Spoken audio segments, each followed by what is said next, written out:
It's been hard to find value in today's world with ever-increasing prices and inflation.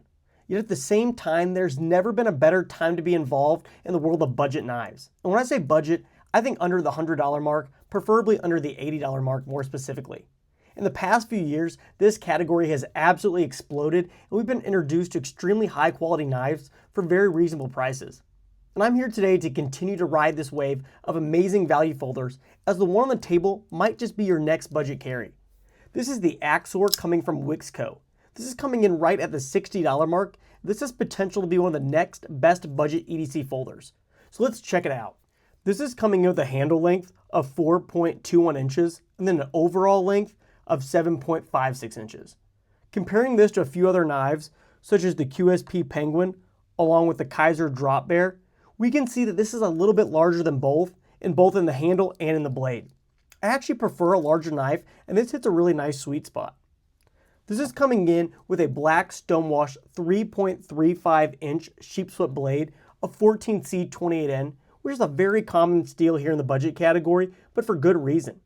14C28N is a really durable steel that's also corrosion resistant, and best of all, it's easy to sharpen and touch up. I'm a pretty novice sharpener, and I found it easy to touch up, and I never had any issues. I actually really like this blade. First, I've always been a big fan of the sheepsfoot profile, but this one also lacks any branding on the blade, so immediately looks a little bit nicer than your standard blade. This also features some nice aggressive jimping on the spine, along with a recessed area on the spine to give your thumb a nice landing spot if you ever want to choke up on the blade for more delicate work. It fits in the hand really comfortably due to this spot, along with the finger choil on the blade. I just think this blade is dialed in. This knife features white jade G10 handles and a deep carry pocket clip that is unfortunately not reversible.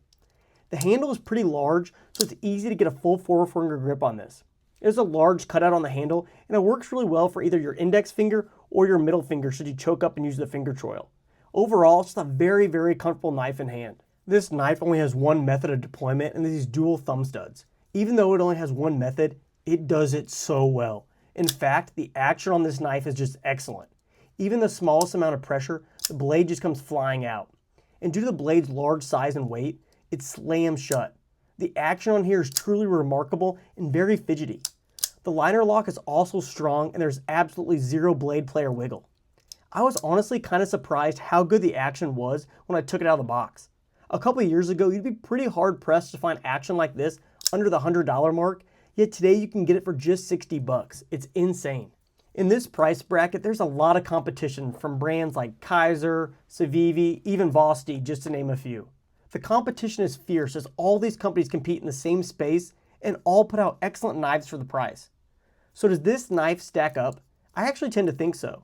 It's priced at $60, which puts it in a really nice spot for a budget knife, and it's the familiar materials we see commonly with a G10 handle and a 14C28N blade. It doesn't bring anything new or groundbreaking, but it just does everything well. This is a knife that you could carry every day and just use without ever feeling like it would break or fail. It just seems robust and sturdy for anything you can throw at it. I think it's a great value at $60, and in fact, I would love to see a more premium version in the future. Maybe a micarta handle scale and an upgraded blade steel would just be perfect.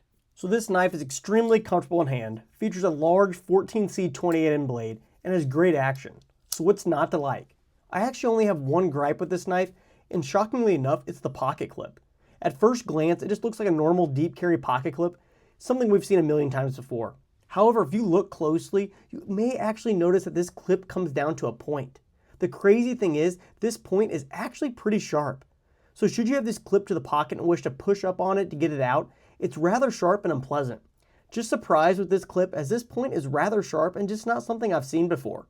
Fortunately, this hole pattern is pretty common, so you can swap this out for an aftermarket clip if you want to go down that route.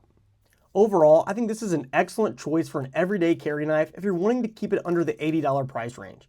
It's not flashy or crazy, but it just works. It's extremely comfortable in hand, features a really large usable blade, and comes with insanely fun action. I think it'd be a really great heavy user, and I intend to use it as such.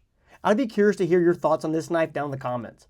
If this knife is something you'd carry, I'll have a link to it in the description below. Thanks for watching. Don't forget to like and subscribe to get more knife and EDC videos like this one, and I'll catch you in the next one.